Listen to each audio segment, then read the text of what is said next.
On this episode, we get into Hive Interactive, the pledge manager by board gamers for gamers. We get to talk about Vesuvius Media and how they started the Hive Interactive platform and how it helped Andrew with his Deliverance project and why he switched from BackerKit to Hive. Let's get into it.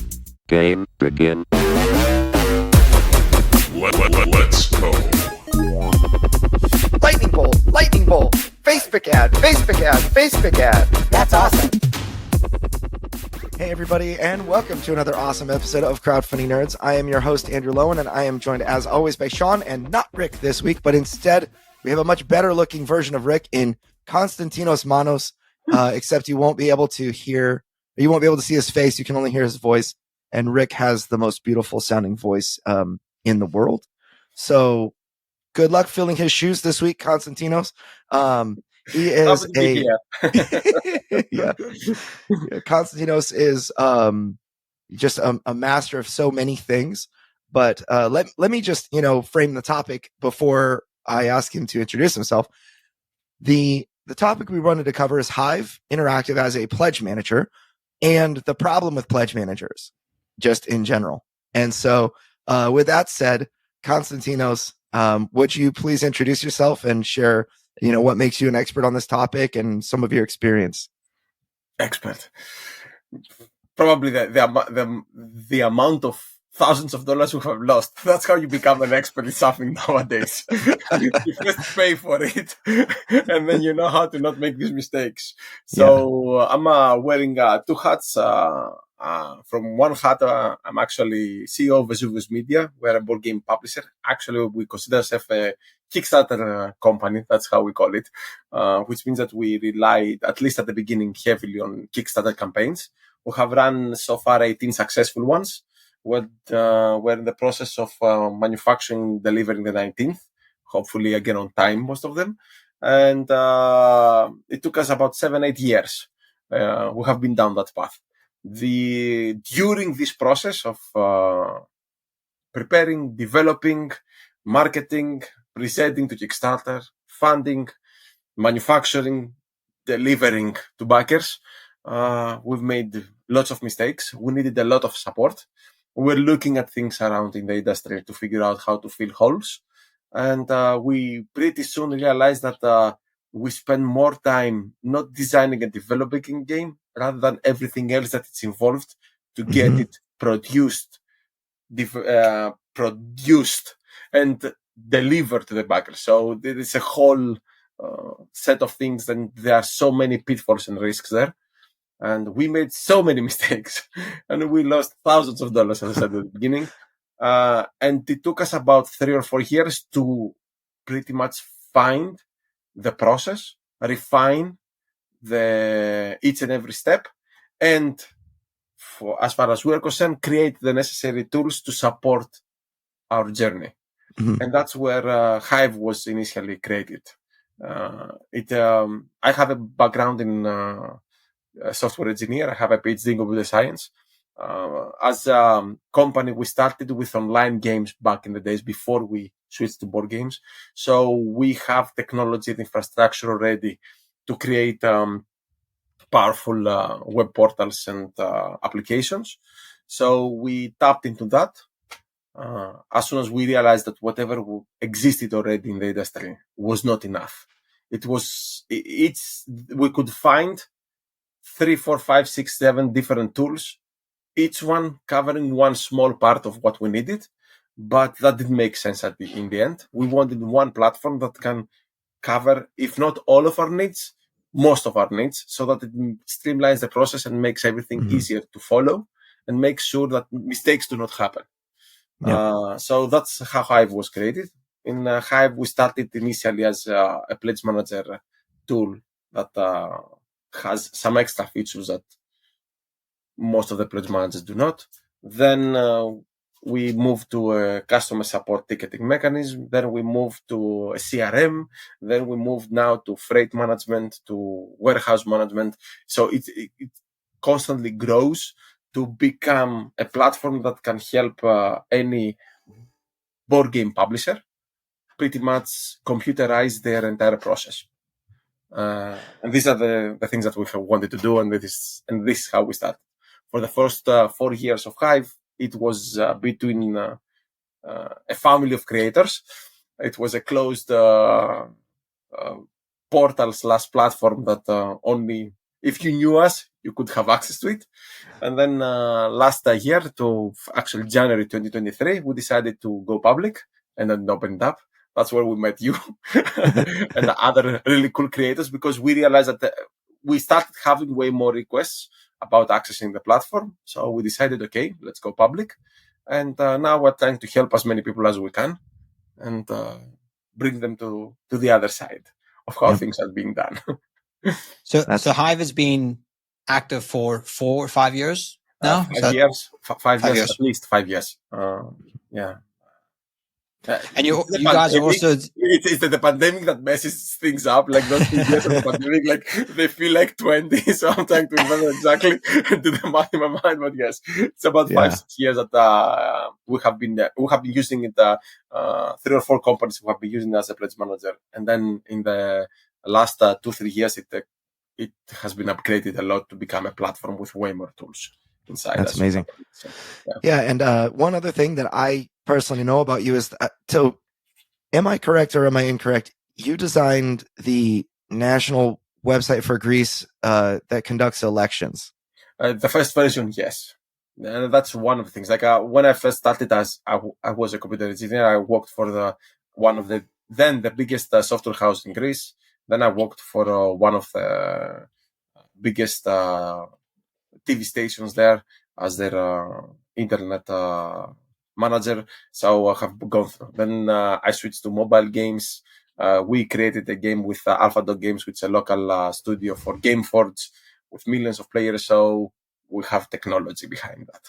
Yeah. Now, one thing I really like about this and about Hive in general is you, with a period at the end of that statement, because the mind behind a pledge manager or anything that's web-based, a web-based application, that's what it is. A pledge manager is a web-based application. You access it on your web browser. It's like a website that does complicated things on the inside. And I find that organization is the most important thing, and vision as well. I always actually go back to, the number one thing I think about when I think about web-based application is battle.net.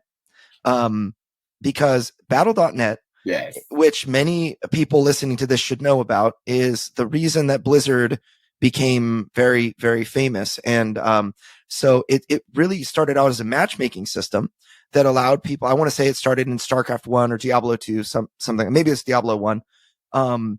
But that system, some guy, and I say quote, air quotes, some guy that was the reason for the success of the company Blizzard, the one guy was the reason.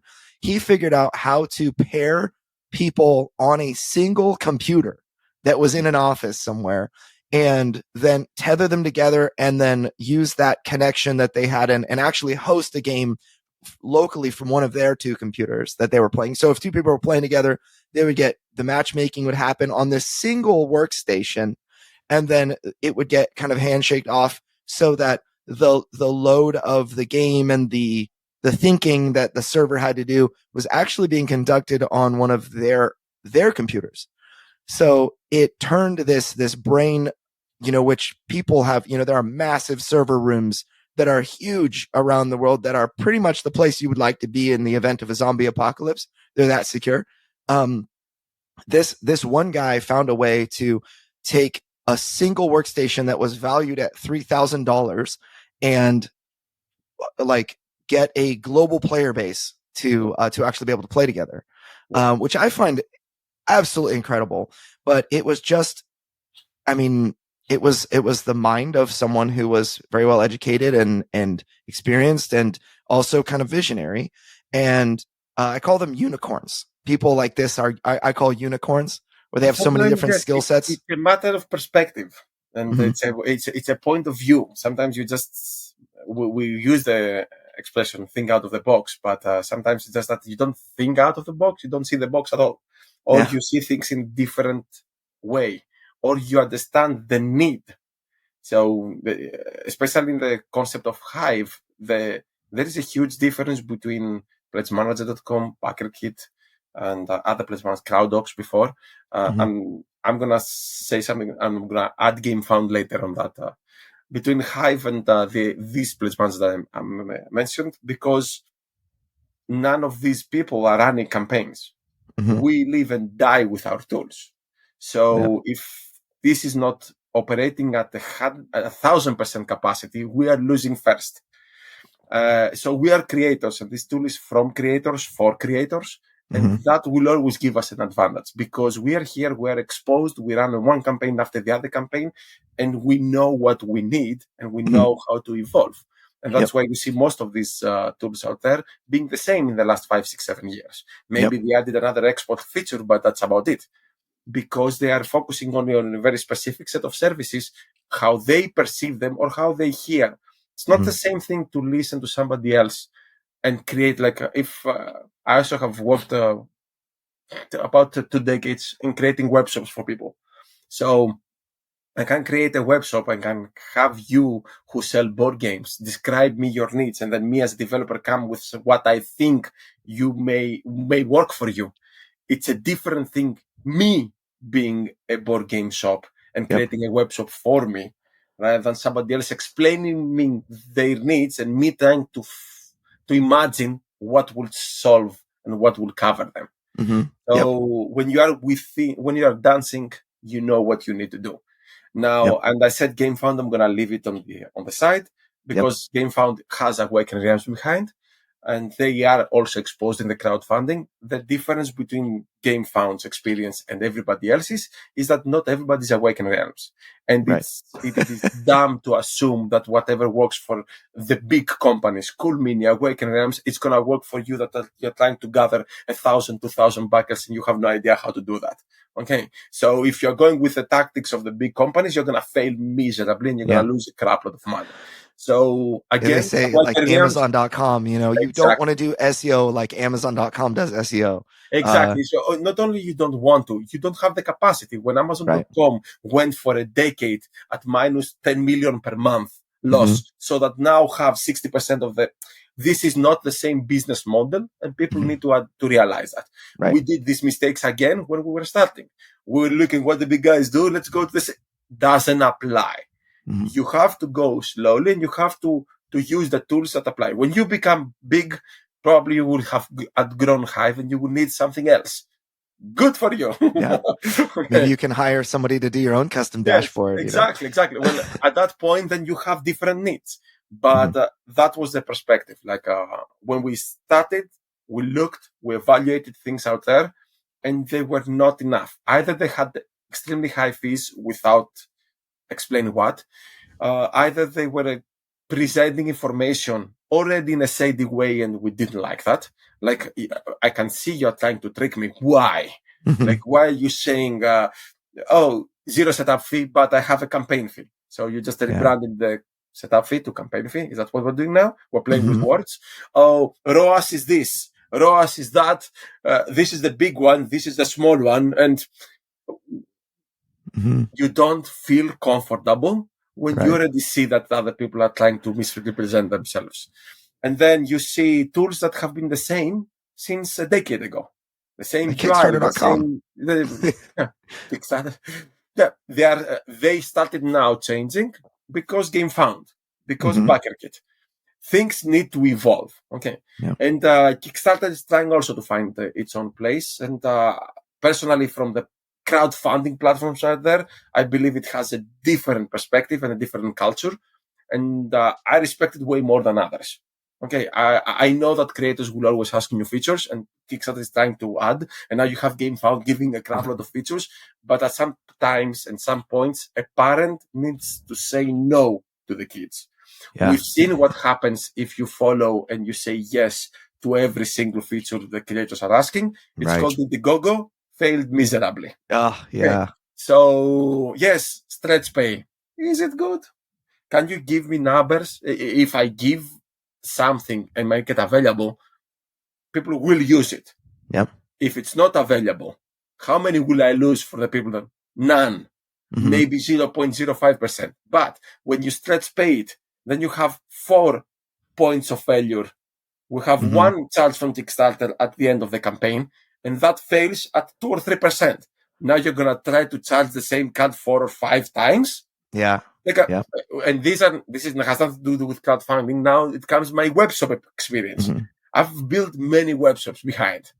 We know that when we do installments, it makes not sense. Again, installments on what? If I have a $30 game, I'm not going to bring more people because if I have a $1,000 game, yes, maybe.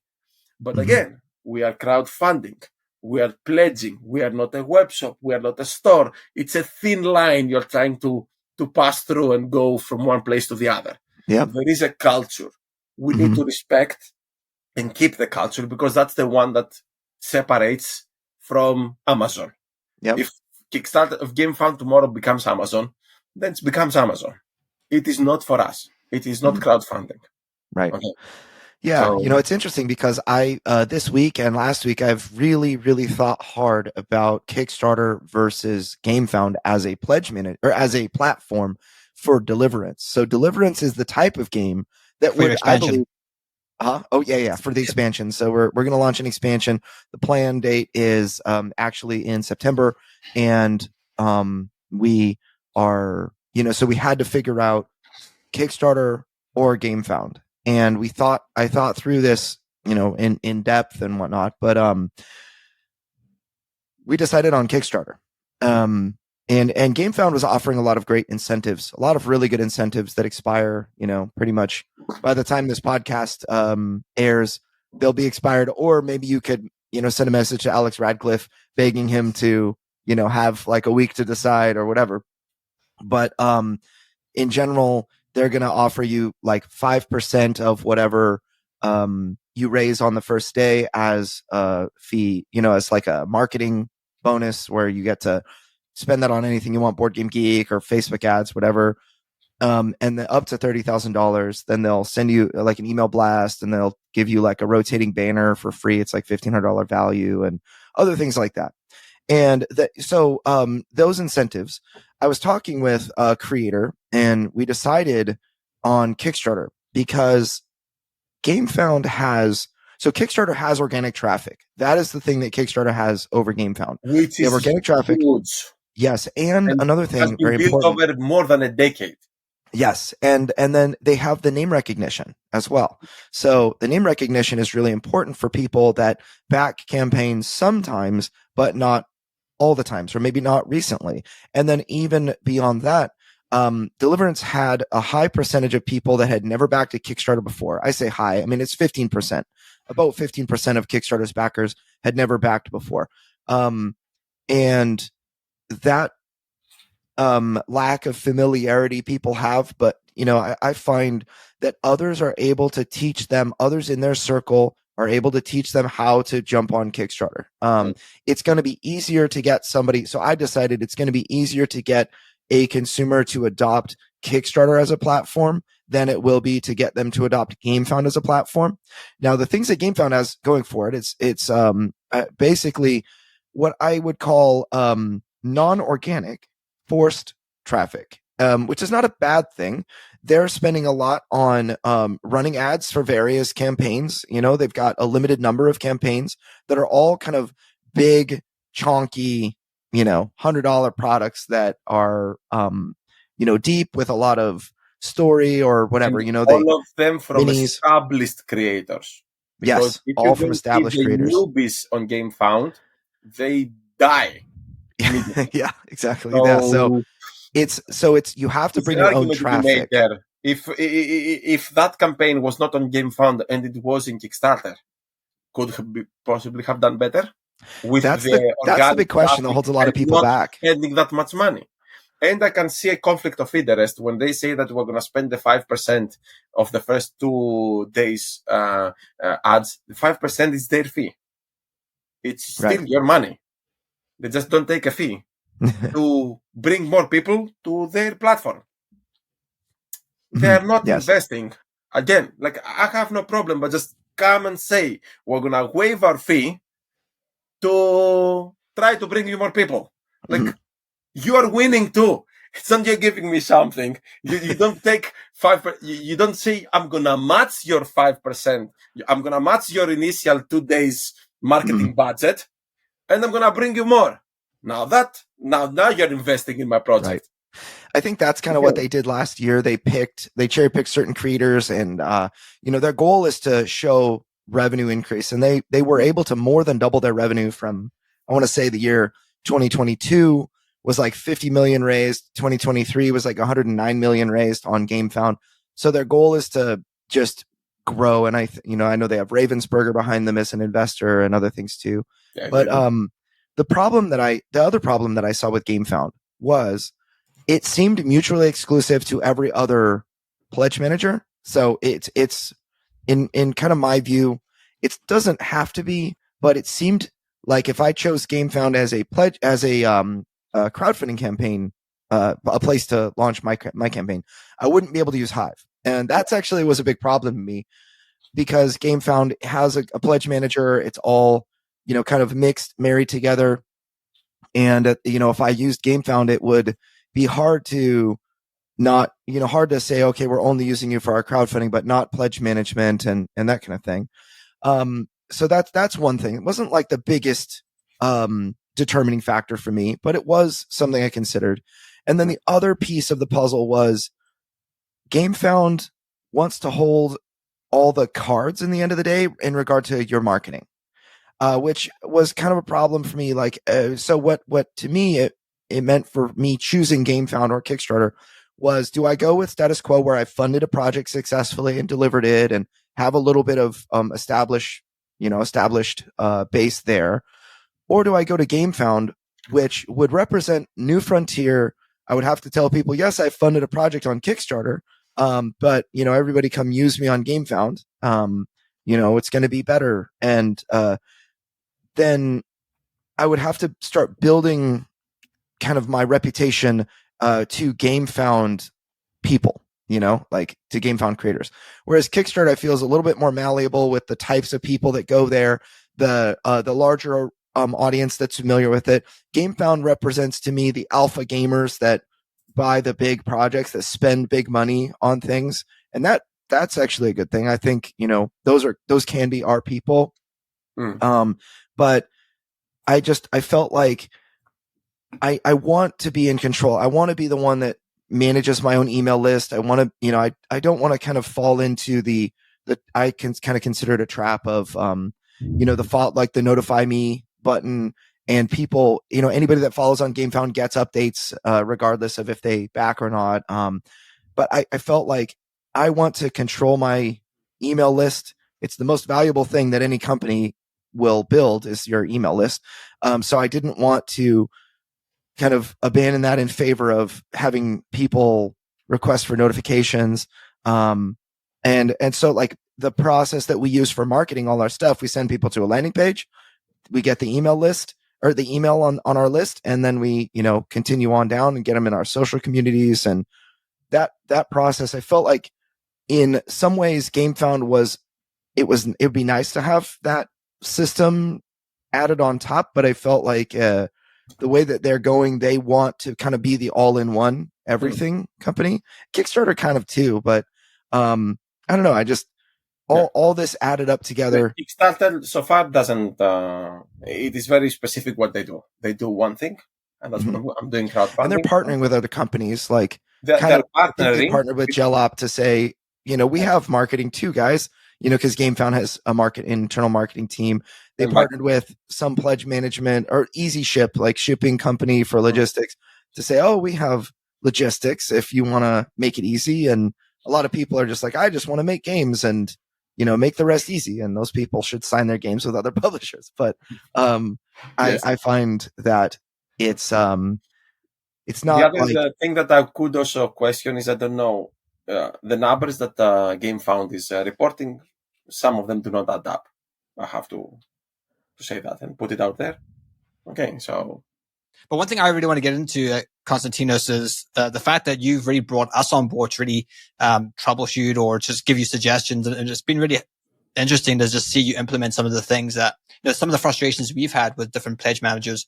And then you've actually implemented them into Hive, and you've made these things much easier for us. And I think this comes back to this kind of philosophy that not you are a publisher making a pledge manager for other board game publishers. And it's the same with us for Crowdfunding Nerds. We're not just a marketing agency.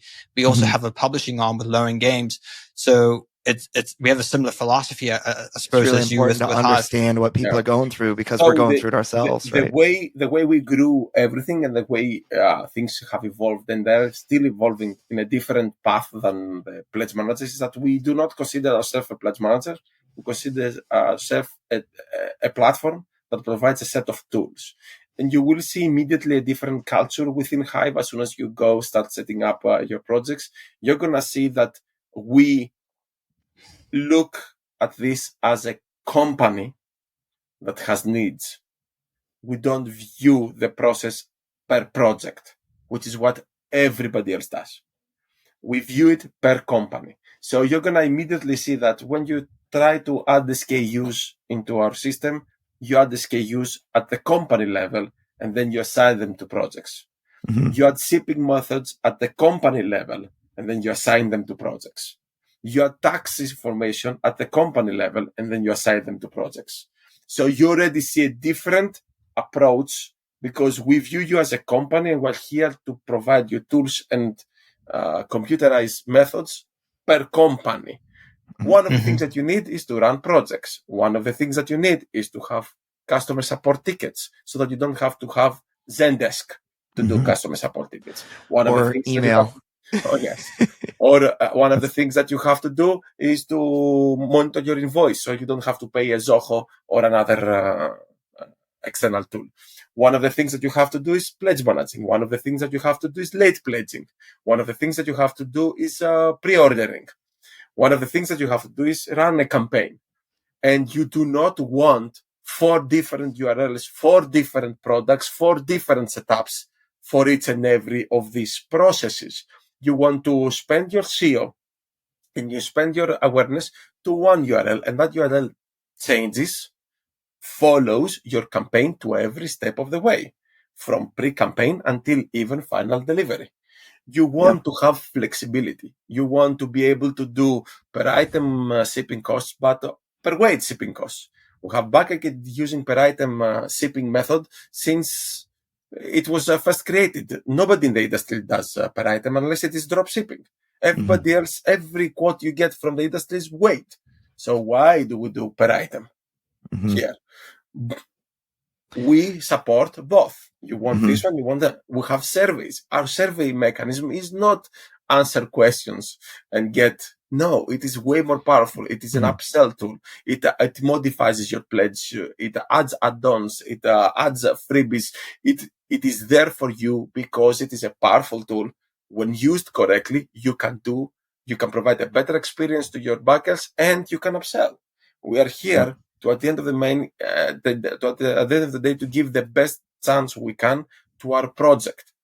It's not a matter of who has more fields or who has more icons or who has presents the information in a better way.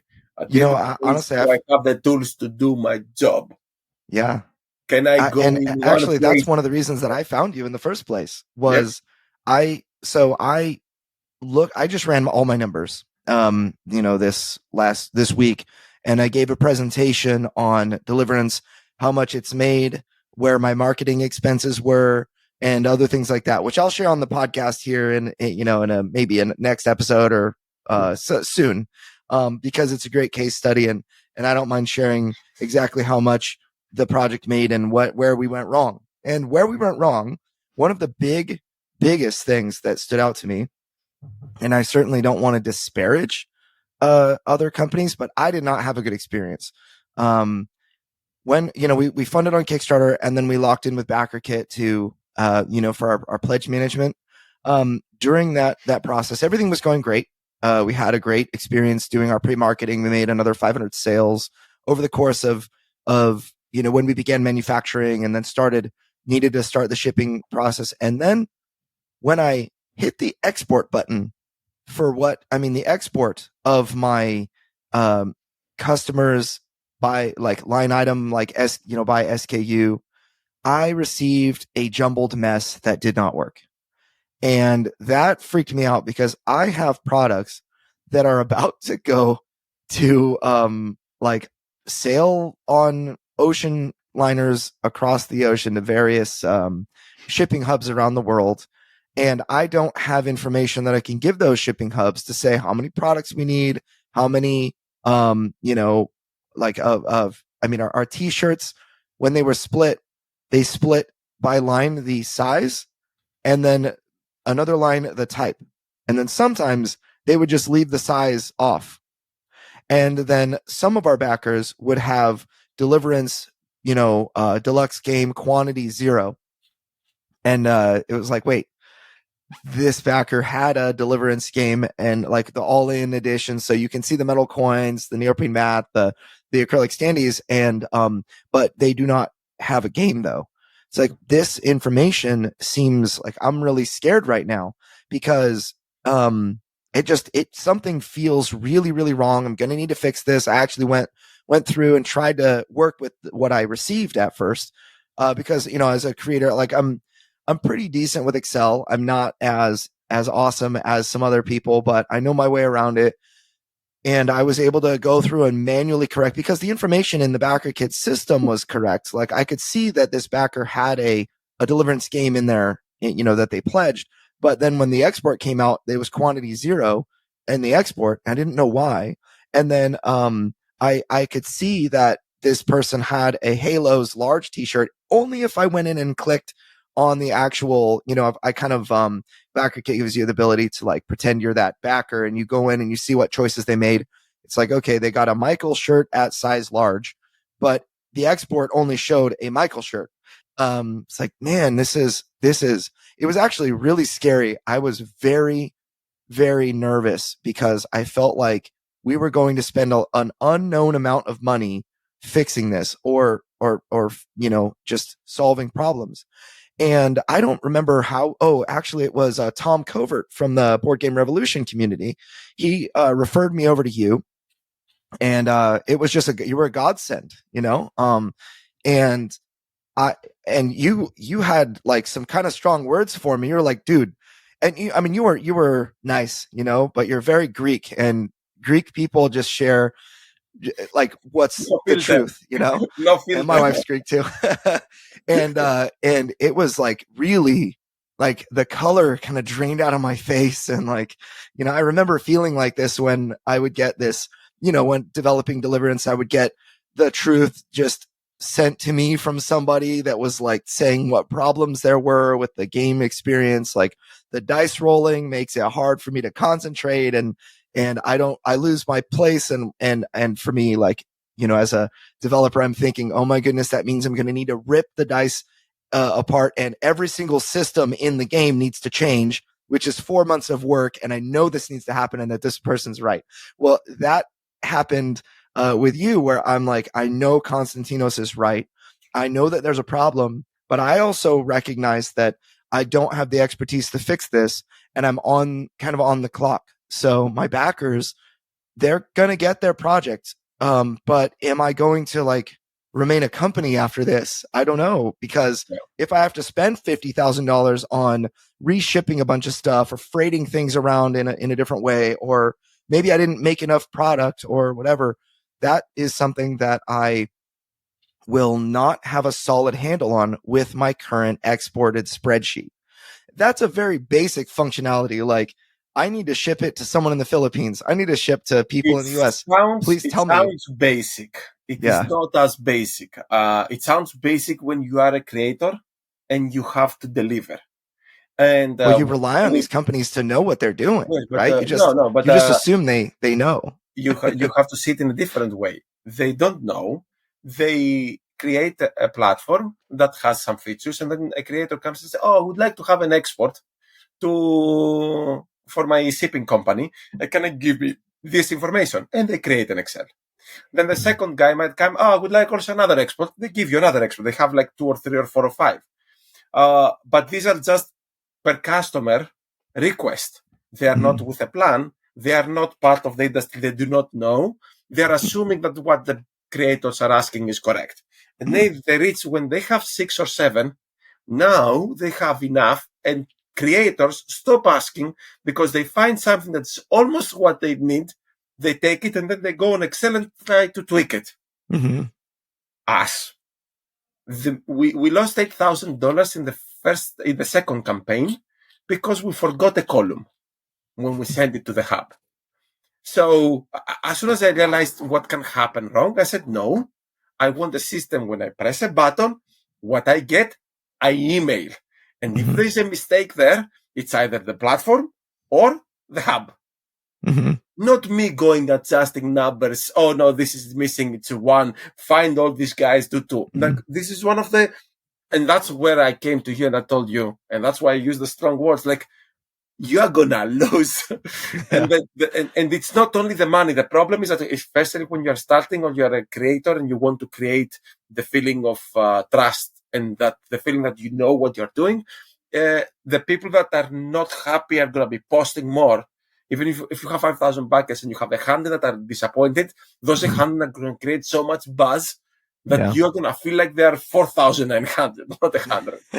So the problems escalate and they become bigger, especially nowadays with social media. With Kickstarter is a forum. You go and you comment and you say whatever you want. And then you just post on Facebook, on the Twitter, on everything. So it's not just the money that you're losing, it's the entire experience. Right. So that's one of the fundamental requests when we start building Hive was, how can we have the system do the work for us? Right. So as soon as we debug it and we know it's done correctly, there's no way we can make a mistake. And how can we have the system run a couple of regular checks to make sure that we haven't forgotten the price there, we haven't forgot the shipping cost there. So one of the other of something like there was so many small mistakes you can do left and right that if you multiply by 5,000 backers, you can end up losing a lot of money. Yep. So that's what we're trying to do. And that's how Hive became slowly upgraded and slowly expanded to accommodate things that sound simple, but only if you are a creator and you do them every day and you understand their value. Yeah. What I feel is that most of the creators that are using these platforms, they just settle with what they have because they don't feel like they can go also back to Hive and ask, can I have a new, this doesn't work. Can I have a button that does this? Whereas with our creators, we're in constant communication. Yeah. Because we are creators ourselves. And when they ask something, I can, with my own experience, tell them, sorry, but what you're asking is wrong because you're going to do this and that mistakes if you go down that road. The correct way to think is that when you come to Hive, it forces you a little bit. The platform guides you to feel things the way you're going to have them later on. So you do not make mistakes it's not, we finish the project, we gather the money, take the exports, figure it out yourself after that. No, we haven't finished. We're going to have a customer support system. We're going to have a replacement system. We're going to have a fulfillment system. You're going to have to import the tracking numbers into Hive so that everybody sees that they have delivered. You want to have a historical record. We are here. We don't stop. So when you are here, you need to understand the entire process. And that's what happens pretty much. Yeah. It is a different cultural approach on what a crowdfunding what kind of crowdfunding set of tools you actually need to go from zero to hero. Not for just pledge manager or just late pledge. With Bucket, when they first started, and I don't know what state they have right now. I've seen it also with your exports when you have the pre-ordering system, different than the pledge manager system. And then you had somebody that paid in Kickstarter, in a pre-order, and in pledge manager. And those three are different Excel exports. You're done. Yep. And you can consolidate. In Hive, it doesn't happen. Everything is one. And yes, and that's a huge deal. Yeah. So, and that's actually you're able to actually debug your situation because you remember like how many mistakes were also found in there. Yeah. Okay. And actually, I want to encourage anybody listening that might be in a similar situation to me, where you have a successfully funded project, you used another pledge manager, and you're like, I feel like I'm lost. A lot of the time, I mean, for me, I found that the help wasn't enough to fix my problem. And the truth is that I didn't even know what the root cause of my problem was. You can go book a meeting with Konstantinos, and I mean, if you use Hive, he can, like, you'll pay for the privilege of Konstantinos to like revamp the whole system, fix something that was broken. Like in my situation, you really invested a lot of time. I'd say you put, between the two of us, you put at least 40 hours into Excel spreadsheets during, when, Yes. in order to fix what it is that we did. But I saw it getting fixed. It was like, okay, now there are only 600 orders that have a problem. All right, there's, these 600 orders, 100 of them have a shipping disparity of $3. Why is that? So let's work on that 100 and figure that out. If Konstantinos knows why, his programmer brain is going to be able to solve that problem. It's like, you did this with those 100 and whatever. And so what I did was BackerKit was very free. I could do whatever I wanted on that platform. And I did, I had, so one of the things we did was we put, our Kickstarter game was $89 and the MSRP was going to be $99. And then later on down the road, I didn't want people to get the game for the same price as you could on Kickstarter. So after like this early period of late pledging on BackerKit, I raised the price from $89 to $99. And that change that I made caused crazy amounts of trouble for me later because, like when Konstantinos got a hold of them, he was like, okay, this game was 89, this was 149, this was 159 for your all in, like why? And we had to figure out, the system needed to understand why the numbers were that way. And so Hive's system, there are more limitations. I would actually call them more safeguards in place to make sure that when the way to do that in the industry, and now I'm not talking about, now we're going to go to a web shop, we're going to go to a company that has products and that sell them. When you change the price, you will have to change something in your ERP system so that there is a historical record. The new priced product is essentially a new product. It could have the same SKU, but for example, if you're in a supermarket, it will have probably a new barcode. When they change the prices, that you have to have a record. So what happened with the way you did it is that there was no record left in BackerKit.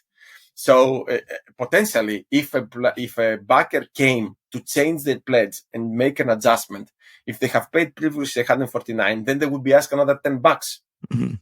You were lucky it didn't happen because you changed the price when also BackerKit has different platforms. So you were doing the Kickstarter pledge. I ended up in essence making another product and didn't realize that it was another product. And so I just gave them all to you. I'm like, all right, we sold 2,000 Deliverance Deluxe games. Some of them at 89, some of them at 99, and yeah, it's fine. Right. I just need to export this. So it was a lot more complicated than, I put it this way. I got myself into a lot more trouble than I realized by, and every creator wants to make money, like I recognize I need to be a profitable company in order to continue making games. And I need, and I love marketing this game and we're making a lot of sales and whatnot. And, we're getting, we're bringing revenue in, and that's a really important thing. I didn't want to stop bringing revenue in because I didn't understand everything. That's a mistake also. But at the same time, I didn't have any guidance. Like, I feel like, if you look at bowling, when you have little kids go bowling, you put these bumper guards in place so they can't, like, their ball can't drop into the gutter, so that they feel good. So they hit pins every time. And maybe you'll even give them one of those little slides where they can put their bowling ball on top of a slide and just push it off, and they'll get strikes. And, all the adults are right next to them, not doing as well, and the kids having fun and whatever. But it's because of those extra tools, the bumper guard and the, that slide and whatnot. And, I feel stop you from doing things. And that's the difference with Hive. You still can do the same things and more, but when you do them in a way where we know what you're going to have to face later. It's not, let's let's now get the 59 instead of 49. Yeah. That's the easy thing. Allow you to change the price and go, no, because then when you're going to want the stat and when you're going to ask in the future, how many did buy in 49? How many did buy in 59? You won't be able to have that stat. Right. And it's an important stat. So making you might be thinking, like, why do I need the stat right now? Like, they're both, it's just the number of games and it's the amount of money in my bank account, but it actually matters. Like, these things can come back to haunt you. Completely and immediately. So it was it was good. It was a blessing, and it was fun working with you to fix this, because it actually proved to me how much of a more mess things were. I assumed that at that point that they were still messy, but then when I saw your project, I said, okay, things have not gotten better. Now, the thing is that it is not only the pledge managing, it is your customer support. Now you're doing everything through Hive with one place. You log in one place, your backers can go in another place, they can see the backer, you keep your record of information, you stop talking to them with private messages to Kickstarter, with Facebook, with emails. No, everybody here. Consolidating in one place was really, really important. We had hundreds of tickets that came through Hive that we were able to resolve, and we were able to see the status. We were able to see, change if this one needed a response, I could say needs a response, and it would send messages back and forth, which was really great. But I think the most important thing is that it left a record, it consolidated everything, and was just another, it was like a cherry on top of the cake, or of the ice cream campaign. You have all this data available to help you to the next one. So if when you start the next campaign, you can even see like, oh, this backer has already backed the previous one. He has opened those tickets. They are connected. Like, you can see the information as being one thing, not per project, not logins in different platforms, not everything in one. That makes sense, makes your life easier, our life easier. And that's the difference now. You see, like, when you have to live with a tool, probably for years, it's not just run for 3 months a pledge manager, close a pledge manager, get paid, go. But you have that tool, Hive. People are going to be coming from pre-campaign until months after the delivery, because then they will have a missing item, they will have a damaged item. Everything, this is your project. Your project's timeline is at least a year and a half. Like, I don't think that anybody can do it faster. Like, we are doing it around a year and a half, and I think we're fastest in the industry right now. Usually it's anywhere from a year and a half to 2 years. So you can't have... The people will request things like a missing part or... For 3 weeks, and then you have a pledge manager that is a tool for 4 weeks. There's a pre-orders, then you go to your web shop, then you go to your... and then... Amazon you don't maximize the effectiveness of your product. And that's what we saw as creators, the need that we had, and then adjust it accordingly and have it keep on growing. Andrew, I know one thing when you explained Hive to me, you seem to be quite stoked about the freight and shipping. Do you want to quickly just tell folks about the features there quickly? Yeah. So actually, this is something that I'll have a question for you, Konstantinos, after this. But the first thing is what I came to Hive for was that I decided on various vendors that I wanted to use for warehouses, like Aetherworks in Australia. We were going to use GameQuest. GamesQuest does a lot of they refer customers to us, and I wanted to use GamesQuest.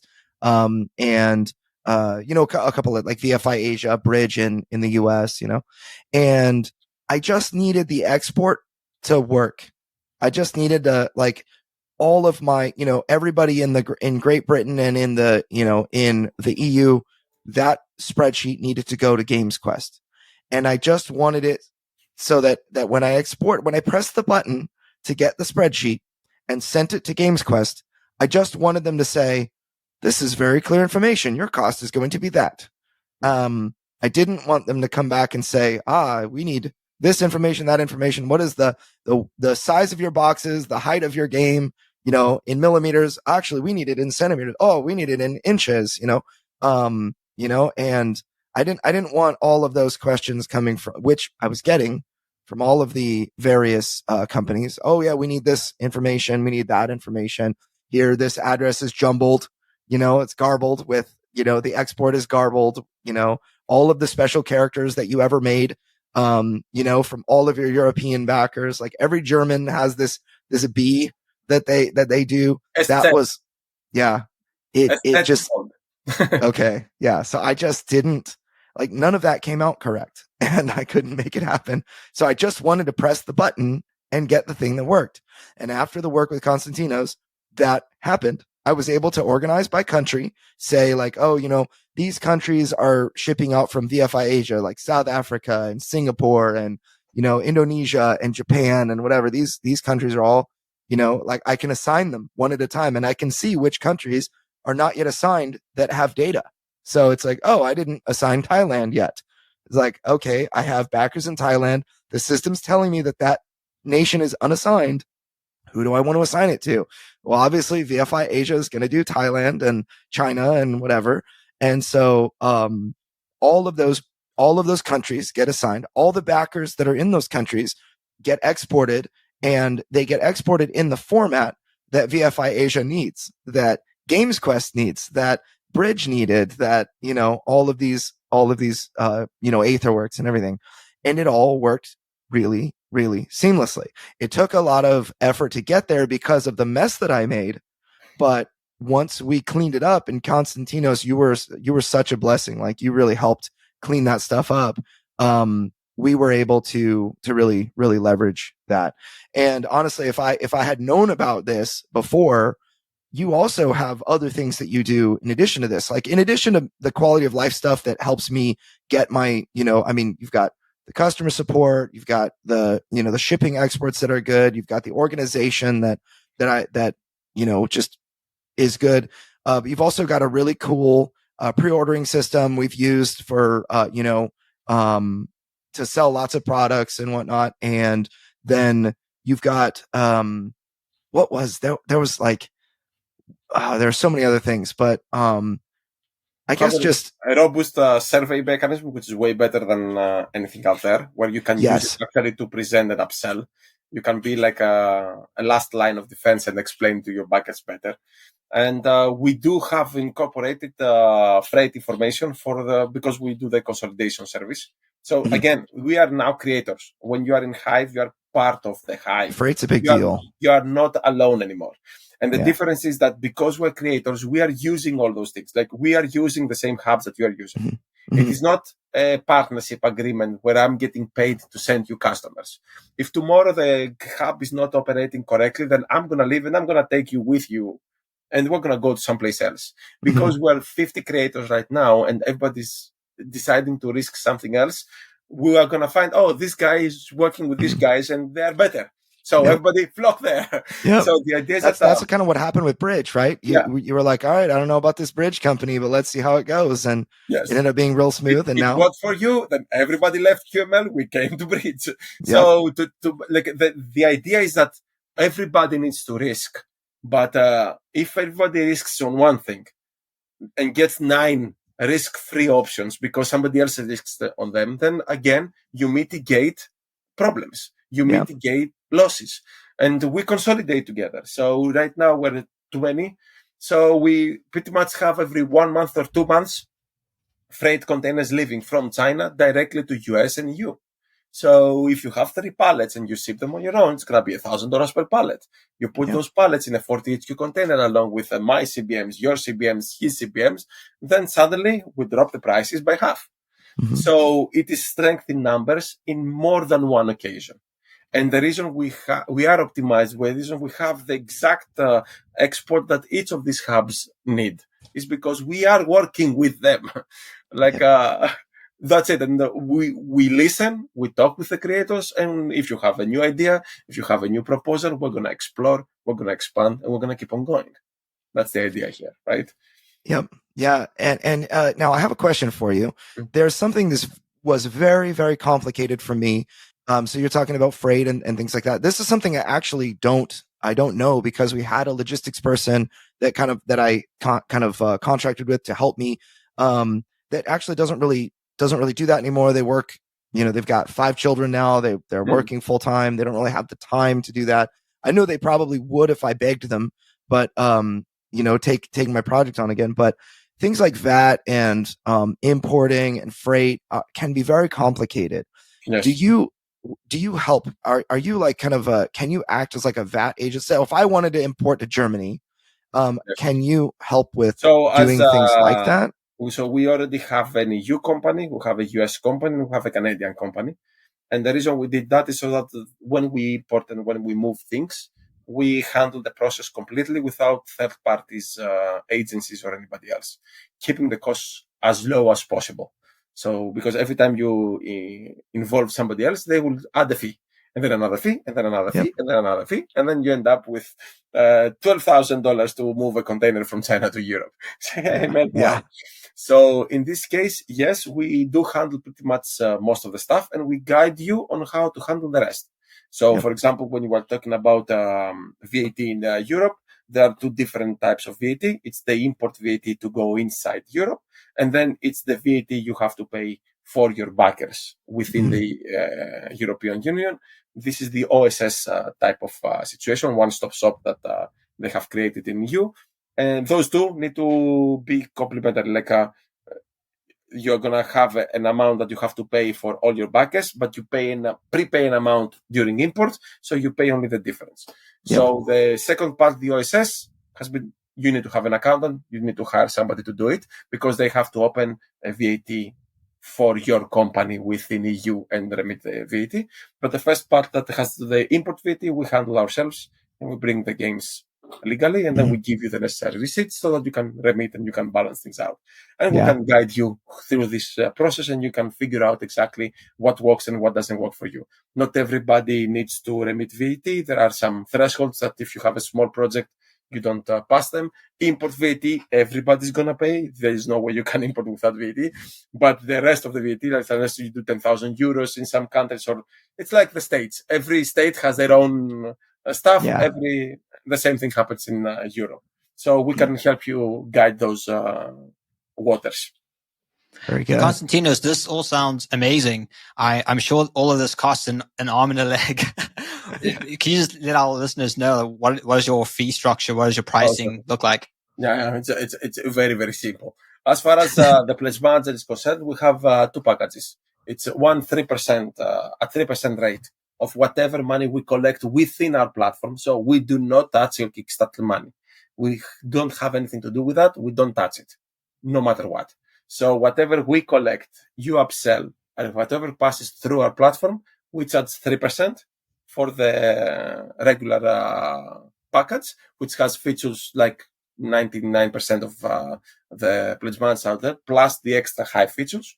And then we have the pro package that includes everything like personal support. Like you can literally go book a call. We're going to sit down an hour and we're going to fix everything that you need. If you need more than an hour, we're going to be there to help you. We are not hidden. We are there to help you.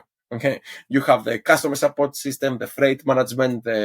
We do document management within Hive for your projects. Like you can upload your invoices. We have a CRM. We have everything that you need to computerize your business and more features. So the more advanced features are all at the 4% within the Hive system. Okay. Other than that, the freight consolidation service, it is free. And it sounds crazy, but it is because we are also always shipping constantly. So we will definitely save money by not shipping alone pallets. We're going to consolidate with you. We're going to consolidate with other backers. So everyone that goes into a container already saves money. So there's no charge for that. Just talk to us when you have an idea about your cargo ready date, and then we can figure out a way to transfer it from China to US, EU, and Canada, or Australia. Depends. Australia is a little bit more difficult because unless you have a high volume, it is not cost effective. Right. Now, other than that, we do have a consulting service package that depends on your needs, where we can take you through pieces that you are missing from every step of your crowdfunding journey.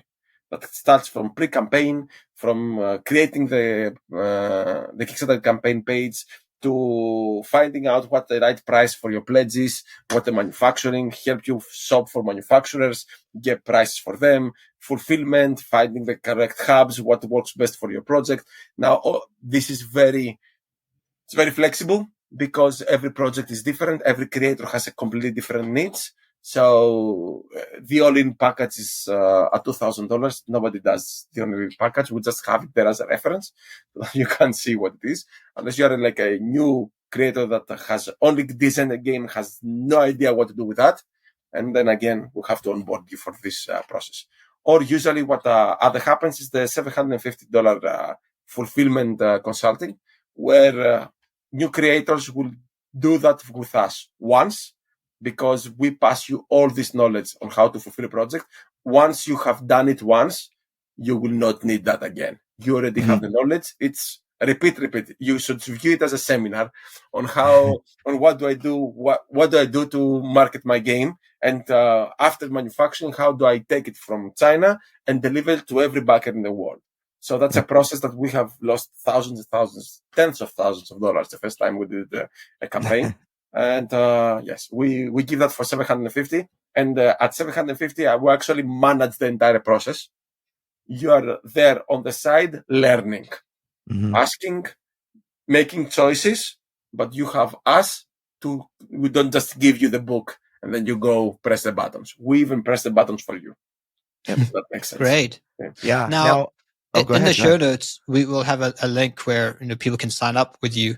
When people fill out the form through the Crowdfunding Nerds portal, what does that process look like? What benefit is that the people that are through the Crowdfunding Nerds, they get the pro package, but at the 3% rate. So you get they're going to save 25% on their fees. It's 3%. Just to give you a perspective, Kickstarter charges 5%.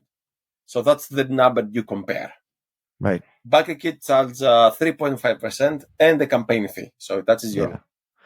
And I paid $4,700 to BackerKit. I actually paid $27,000 to BackerKit for all that they did, and I was very, very sad at the results. You would have easily saved about $15,000 just by coming with us. Yeah. And then when someone fills out that form, Konstantinos, what's the next steps? Do they book a call with someone? Do they get access to? They get access to the platform and just follow the on-screen instructions. Try to onboard your project, and whenever you have a problem, there is clear links how you can email us or book a call with us, and we can help you if you have any issues. Yeah, that video chatting with you was really, really useful. One of the concerns that I had was like, how available are you to do this? And every single time I reached out, I always was able to get you on, and that's a real blessing. I think that as you grow, that your personal time is going to become less and less, right? But I'm not one person, so we have other people. Yeah, like I got to deal with Anna, right? Yeah. Anna, and she was awesome too, very helpful, support. Yeah. And so yeah, it was generally a fantastic experience with me. I thought, originally one of the most important factors to choosing Gamefound versus Kickstarter was, do I get to keep using Hive? And it was a very meaningful, it moved the needle. It legit moved the needle. So, and for everybody listening to this podcast, go to crowdfundingnerds.com/hive, crowdfundingnerds.com/hive, as in beehive, just hive. Yes. Crowdfundingnerds.com/hive. You'll get to the it's like like a landing page that you can get in contact with Konstantinos and the Hive Interactive team.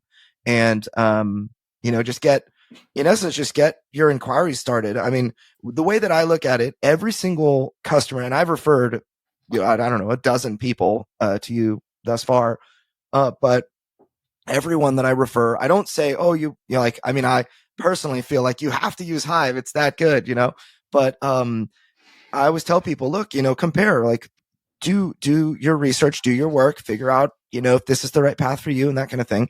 But what you have to do is you have to meet with Konstantinos, just hop on a video call and ask him questions and that kind of thing. That is going to be, in my opinion, a very important first step to this process. So, anyway, that's I guess that's pretty much all I have to say about that. And now, Konstantinos, how can people get in contact with you? What's your website? I mean, I know we've got crowdfundingnerds.com/hive where they can save 25%, and whatnot, which I hope that they all do that. But, I mean, if somebody said, yeah, I heard about you on Crowdfunding Nerds and just contacts you the normal way, that's probably fine too. Go to hiveinteractive.net, click the contact us, and they're going to find all the information. They can either send us a message or book an online call and we can talk. Also on the website and under services, you're going to find descriptions and information about everything you need to do as a creator. And that's like the difference is that we have a lot of text. If you are a new creator, you need to read a lot. You need to be prepared. There is a lot of work that you have to do. Not everybody can do this for you.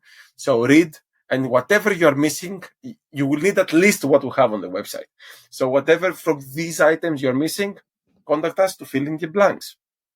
Yeah, that's fantastic. Well, it's been a real pleasure. I mean, I could probably talk to you, or just about this experience for forever, but I find it infinitely valuable that you are not just a creator, but a very well-established creator that knows what you need, and that you built a platform to help others that are in a similar situation. Just you're a lot further ahead than I am, than others are, with 19 campaigns that are almost completed, right? So anyway, I think that it's fantastic, So you definitely are doing a lot right. That I don't want to reinvent the wheel myself. That's the bottom line. Like, I'm here to make things and to make them awesome and to find a way to get them into the hands of the end consumer. I'm not here to become an expert in logistics. I'm not here to become an expert in, I don't know, Excel spreadsheets and that kind of thing. Like, I need people that'll do that. And I need people that will help me from making grave mistakes. And you are that for me. And I know that many listening to this will really benefit from that as well. So thank you so much for joining us, Konstantinos. Thank you and guys. Yeah. Anything else you want to leave us with before we split? Nope. I think we covered pretty much everything. We bored people enough. Awesome. Very good. All right. So we're going to have Robot Richard send us on out. Well, that's all the time we have for this week's episode of Crowdfunding Nerds. For more resources, articles, and to listen to past podcasts, please visit us at crowdfundingnerds.com. And if you have a crowdfunding question, we also have a page on our site where you can send a message directly to us. Please visit crowdfundingnerds.com/question. And if your question is a great question, we may include it in a future podcast. Thank you all again for listening to this week's episode, and we'll see you next week. Stay nerdy.